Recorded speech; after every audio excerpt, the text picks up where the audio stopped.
Hello everyone, welcome to my update US gossip channel. The courtroom was tense, the air thick with anticipation, as Meri Brown strode into the Utah courthouse, her heels clicking sharply against the polished floors, her eyes fixed like lasers on the woman who had caused her so much grief over the years, Robyn Brown, who sat smugly at the defense table, flipping through her notes with that all-too-familiar self-satisfied smirk, a smirk that Meri had sworn she would wipe off her face one day. And today, it seemed, that day had arrived. From the moment the judge banged the gavel, calling the room to order, the drama was palpable, every whisper, every sideways glance loaded with meaning, and the camera crews from TLC capturing every heartbeat, every raised eyebrow, because fans had been waiting for this showdown since the explosive revelations about Coyote Pass, the heated fights over property, and the ongoing saga of Kody Brown, whose awkward fidgeting in the witness stand only added fuel to the fire. Meri, dressed in a crisp navy blazer, her hair perfectly coiffed, stood tall and confident, her voice steady as she began to speak, her words cutting through the courtroom like a scalpel as she revealed what she had been quietly investigating for months: hidden bank accounts, offshore funds, secret financial maneuvers, all traced back to Robyn, who now sat frozen, her carefully constructed facade beginning to crumble under the weight of Meri's meticulous evidence, the bank statements, the spreadsheets, the receipts meticulously organized in a thick binder that seemed to scream, "I told you so."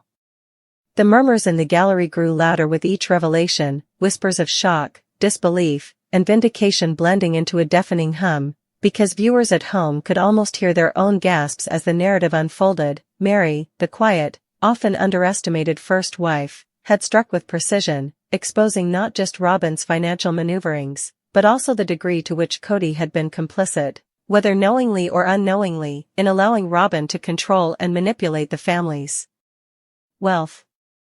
The judge, a seasoned jurist who rarely showed emotion, leaned forward, his eyes widening as he scanned the documents Meri presented, his gavel trembling slightly in his hand, an almost imperceptible sign of his mounting frustration, because the truth on display was undeniable, and the way Kody had handled, or mishandled, the family finances, the way he had seemingly turned a blind eye while Robyn orchestrated her schemes behind closed doors, could no longer be ignored, and when he finally spoke, his voice boomed through the cavernous courtroom, sharp, incredulous, and almost accusatory. "Mr. Brown, do you understand the severity of these actions?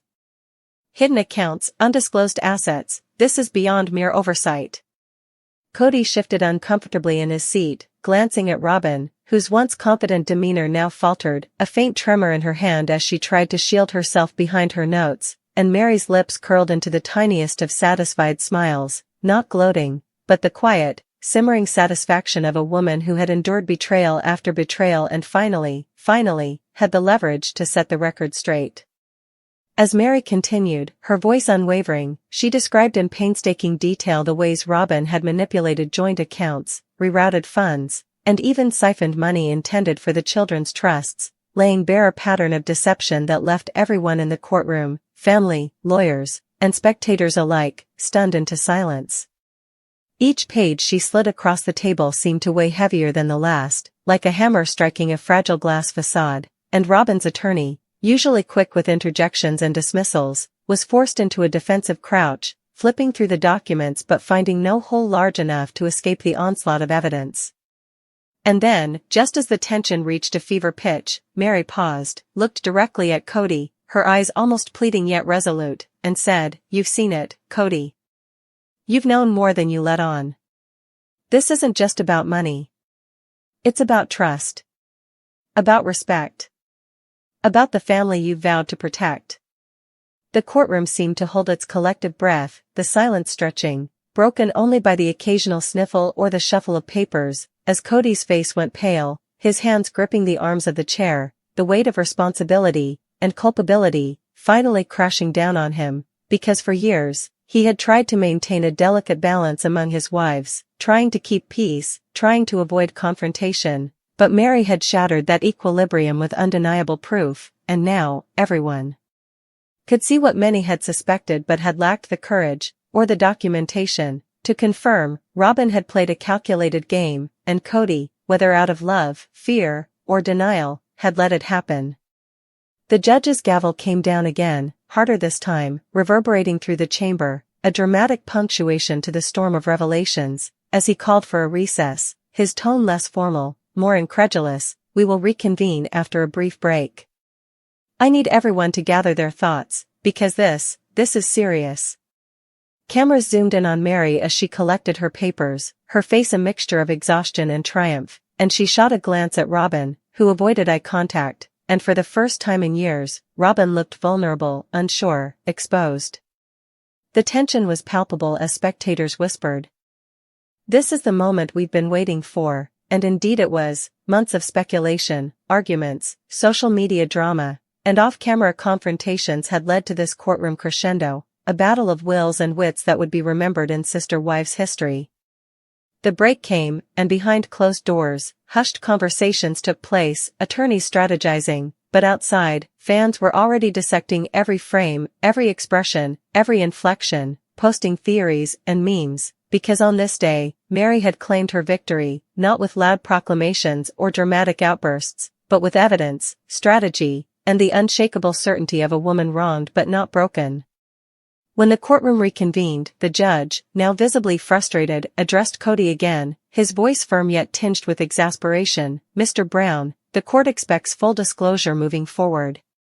Hidden assets, undisclosed accounts, this will not be tolerated. The responsibility lies squarely with you to clarify these matters." Kody, still reeling from Meri's revelations, could only nod, the weight of the moment sinking in, because he knew that this was more than a legal battle. It was a moral reckoning, a public unmasking of the intricate web that had been spun within his own family, and as he glanced at Robyn, he saw the fear and panic that only comes when the house of cards begins to collapse, and he realized, perhaps too late, that he could no longer maintain the delicate illusions that had kept the family's secrets under wraps. Meri, meanwhile, maintained her composure, her gaze calm, her posture regal, because she had spent years silently accumulating knowledge, preparing for this moment, and now, she wielded the truth like a sword, cutting through lies and obfuscation with precision and clarity. The judge, acknowledging her meticulous presentation, gave a rare nod of approval. "Ms. Brown, your documentation is thorough and compelling. The court will take these findings seriously." A collective gasp swept through the courtroom, the magnitude of the statement sinking in. Meri had not just survived the battle, she had dominated it, dismantling Robyn's defenses, laying bare the financial manipulations, and forcing Kody to confront uncomfortable truths about his own complicity and failures as a husband, father, and patriarch.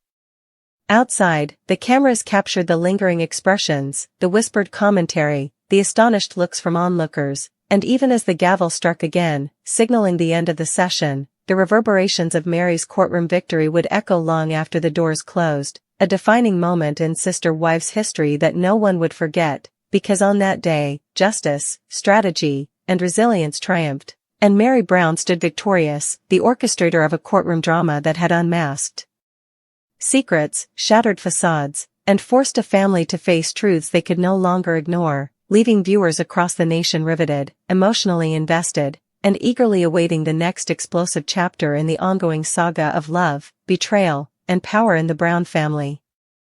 As the courtroom doors closed behind the recessing crowd, the tension that had been simmering beneath the polished surfaces of the Utah courthouse did not dissipate. It thickened, settling over the Brown family like a storm cloud about to burst.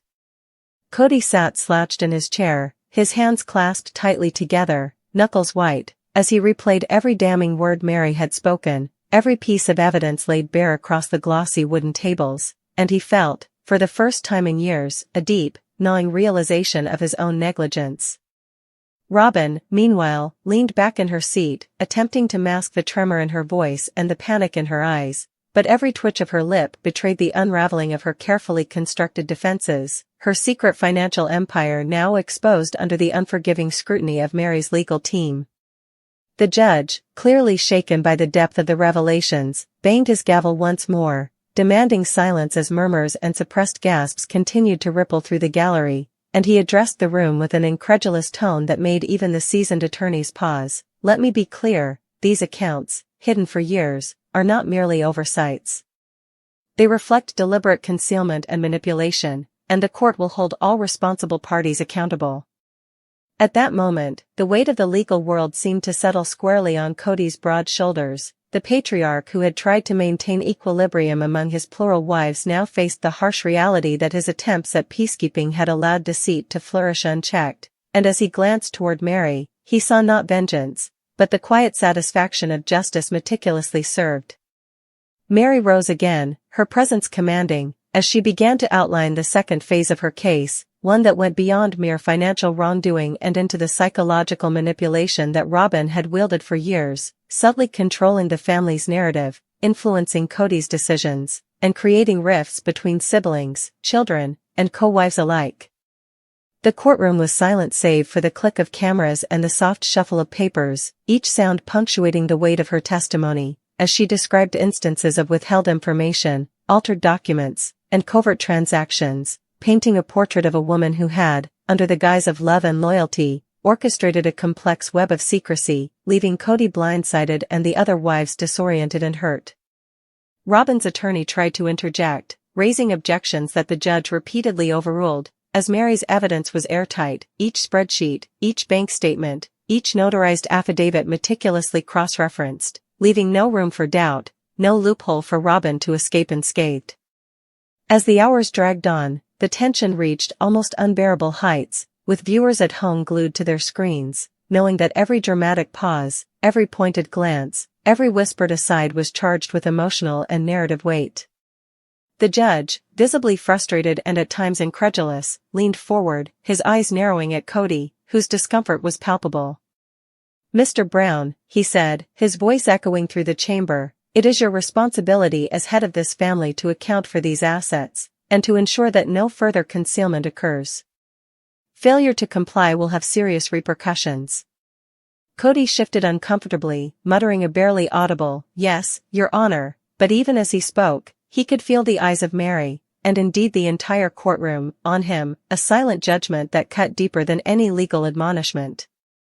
Meanwhile, Meri's strategy shifted from the tactical to the emotional. She began to recount moments of personal betrayal, moments when Robyn had manipulated situations to her advantage, moments when Kody had been kept in the dark despite being the supposed decision-maker. The courtroom gallery gasped audibly as Meri revealed communications, texts, and emails, some sent late at night or deleted in haste, all painstakingly preserved to illustrate a pattern of deception that went far beyond monetary mismanagement. Robyn's facade began to crack visibly, the color draining from her face, her lips pressed tightly as she stammered in response to questions, while Kody's gaze dropped to the table in front of him, the weight of complicity settling like a stone in his chest. Meri's delivery was methodical, each revelation building upon the last, and the intensity of the drama was heightened by the emotional undercurrents, the betrayal of family trust, the manipulation of love, the misuse of authority, and the undermining of Kody's leadership, all laid bare in a public forum that left no room for private reconciliation. Then, in an unexpected twist, Meri's legal team introduced evidence of previously undisclosed joint accounts, some in foreign banks, which had received significant deposits over the years, all tied to Robyn's personal ventures yet hidden from Kody and the rest of the family.